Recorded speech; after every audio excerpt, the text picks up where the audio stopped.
जिनके ऊपर मां सरस्वती की कृपा हमेशा रहती है, दुनिया उन्हें भारत कोकिला लता मंगेशकर कहती है। जिंदगी का सच बस इतना सा है कि इंसान पल भर में याद बन जाता है। जी हाँ दोस्तों, हम बात कर रहे हैं फिल्मी दुनिया की महान हस्ती लता मंगेशकर जी की। जब भी हम गायकी की बात करते हैं तो हमारे दिमाग में सबसे पहला नाम आता है लता मंगेशकर जी का। इस दुनिया में ऐसा कौन नहीं होगा जो लता दीदी की आवाज का फैन नहीं होगा। लता दीदी ने अपने कोकिला आवाज से पूरी दुनिया को अपना दीवाना बनाया है। तो आज हम लोग लता मंगेशकर से जुड़ी कुछ अनसुनी बातें जानेंगे जो शायद ही अभी तक आपको पता ना हो। तो चलिए शुरू करते वीडियो को।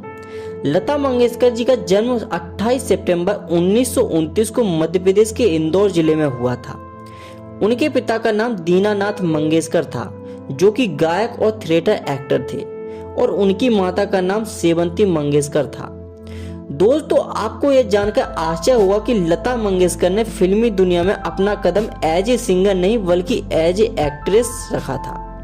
उनकी पहली हिंदी फिल्म पहली मंगला गौर रही, जो कि 1942 में आई थी, जिसमें उन्होंने स्नेह प्रथा प्रधान की छोटी बहन की भूमिका निभाई थी। बाद में उन्होंने कई फिल्मों में काम किया और उसी साल लता मंगेशकर के जीवन में बहुत ही बड़ा दुख का पल आया जब उनके पिता की मृत्यु हो गई। उस समय उनकी आयु मात्र 13 वर्ष की थी। भाई बहनों में बड़ी होने के कारण उनके ऊपर परिवार की जिम्मेदारी आ गई। दूसरी ओर उन्हें अपने कैरियर की तलाश थी। जिस समय लता जी ने गायकी में अपना कदम रखा था, तब उस क्षेत्र में नूरजहां, अमीरबाई जैसे गायकों की तूती बोलती थी। ऐसे में उनके लिए अपनी पहचान बनाना इतना आसान नहीं था। लता जी का पहला गाना एक मराठी फिल्म कीती हसाल के लिए था, जो कि रिलीज नहीं हो पाया किसी कारण।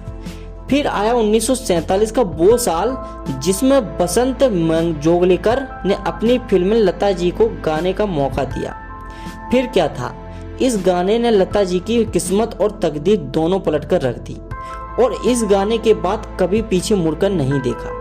और न जाने उन्होंने कितनी ही सुपरहिट गाने दिए इस इंडस्ट्री को, जैसे परदेश जाके परदेसिया, लग जा गले, अजीब दास्ता है ये, ऐसे अनगिनत सुपरहिट गाने उन्होंने दिए।